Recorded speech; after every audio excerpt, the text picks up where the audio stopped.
स्वागत है मेरे प्यारे मित्रों। तो फिर अभी हम फैन और वाई की कहानी को आगे बढ़ाते हैं और आज हमें बताया जा रहा है कि 3 महीने बीत गया है।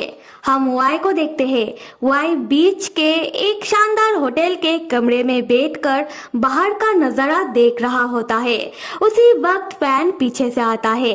फैन वाई से कहता है कि क्या तुम्हें कुछ ज्यादा इंतजार करना पड़ा? वाई चलो चलते हैं अब घूमने।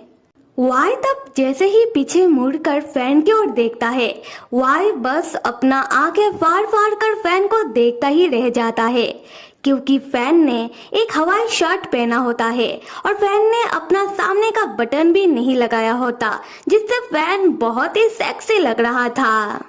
खैर, वाई को ऐसे घूरता हुआ देखकर फैन वाई से कहता है कि वाई, मुझे पता है कि मैं अक्सर इस तरीके का कपड़ा नहीं पहनता हूँ। क्या मैं इस शर्ट में इतना ज्यादा अजीब लग रहा हूँ कि तुम मुझे ऐसे घूर रहे हो?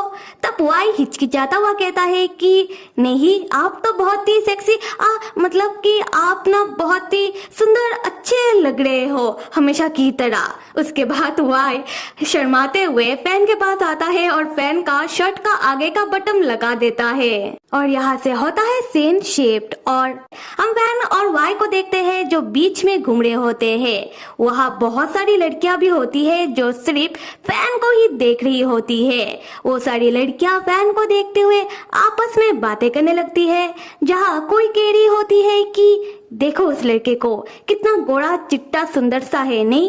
दूसरी लड़की कह रही होती है कि हाँ, बिल्कुल किसी सेलिब्रिटी की तरह लग रहा है। और ऐसे ही वो सारी लड़कियां फैन का सुंदरता का तारीफ करने लगती है, जो वाई भाई साहब सुन लेते हैं और वाई को बहुत ही जेलसी फील होता है। वाई तो बहुत ही गुस्से में उन लड़कियों की ओर देखने लगता है। वाई तब फैन से कहने लगता है कि फैन भैया, यहाँ बहुत ही लोग हैं, बहुत ही ज्यादा शोर शराबा हो रहा है, चलो हम दूसरे साइड में चलते हैं। ये सुनकर फैन कहता है कि वाई, बीच के हर एक तरफ ही बहुत सारे लोग हैं, तुम कहाँ जाओगे? हाँ, और ऐसे भी यहाँ लोगों को देखने में ही तो मजा आता है। ये सुनकर वाई फैन को जोर से अपनी ओर खींचकर टाइटली हक करते हुए कहता है कि फैन भैया, मैं नहीं चाहता कि आपको दूसरा कोई और देखे। ये सुनकर तो फैन को हंसी आ जाती है। फैन हंसते हुए वाई से कहता है कि वाई, ये तुम किस तरीके की बातें कह रहे हो? मैं कोई छोटा बच्चा थोड़ी ना हूँ कि कोई मुझे उठा कर ले जाएगा। उसी वक्त हम प्यारे से छोटू से नान को देखते हैं, जो समुद्र किनारे आराम से बैठकर नारियल पानी पीता हुआ मजा कर रहा था। नान तब अपने डैड और सुंदर भैया को देख लेता है। नान अपने डैड और सुंदर भैया को बुलाने लगता है कि डैड और सुंदर भैया इधर, आप दोनों यहाँ आओ। उसके बाद फैन और वाई नान के पास आते हैं। वाई तब नान से कहने लगता है कि नान ही है वो जिसको असलियत में पता है कि आराम कैसे किया जाता है। उसके बाद वाई बताने लगता है कि वाई का 3 दिन का काम है यहाँ और वाई का आज का दिन बंद है और नान का भी स्कूल बंद है, इसलिए वाई सबको बीच में लेकर आया है जिससे ये तीनों मजा कर सके। वाई कहता है कि आज हम तीनों मिलकर बीच में खूब मजा करेंगे। ये सुनकर नान हमेशा की तरह सैल्यूट मारता हुआ वाई से कहता है कि यस सर। उसी वक्त कोई आकर फैन का कंधा पकड़ता है और फैन का नाम लेता है कि फैन। फैन उसका आवाज सुनते ही पहचान लेता है। फैन मनी मन कहता है कि योजिन।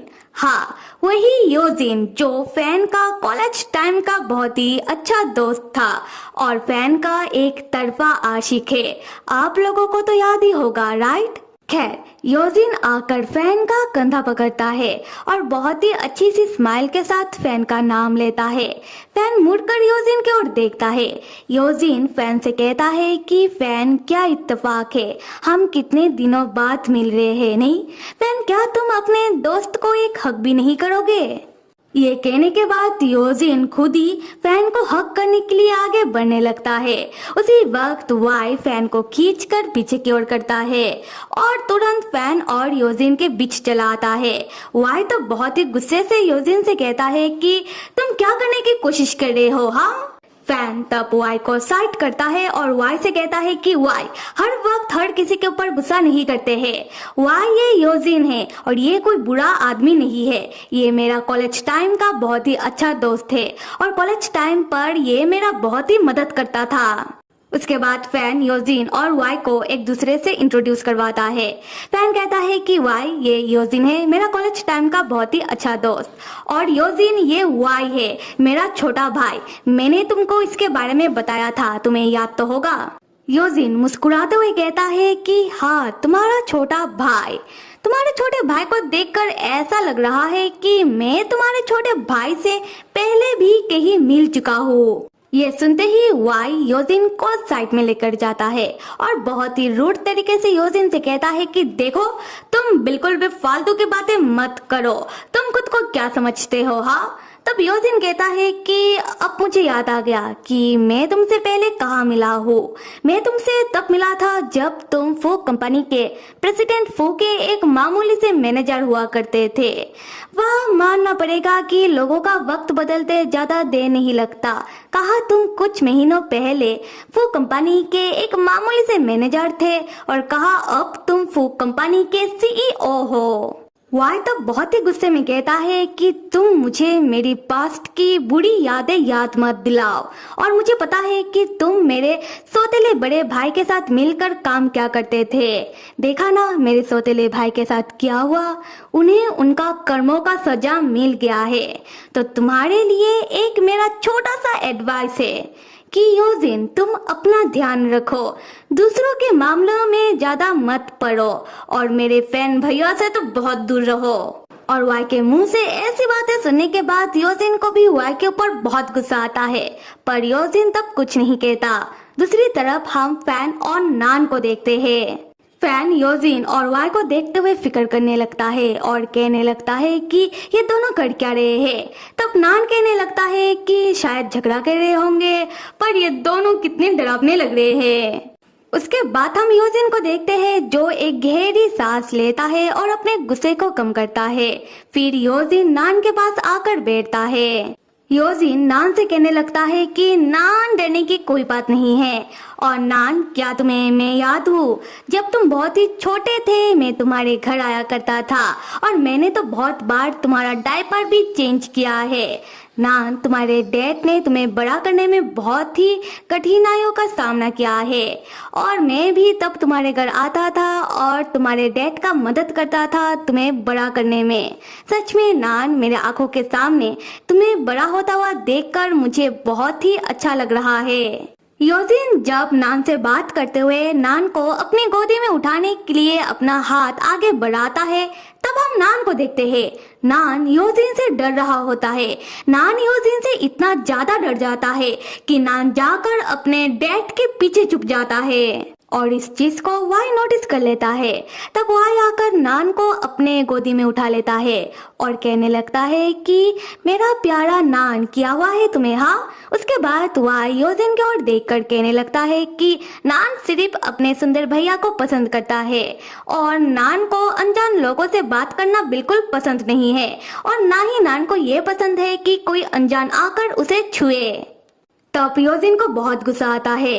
खैर, योजिन वाई से कहता है कि अनजान जैसे कि तुम। हाँ, देखो वाई, मैं फैन और नान को बहुत सालों से जानता हूँ। मैंने भी फैन का मदद किया है नान को बड़ा करने में, समझे? तब वाई कहता है कि हो सकता है कि तुम नान को बहुत सालों से जानते हो, तो फिर नान तुमसे डर क्यों रहा है? हाँ।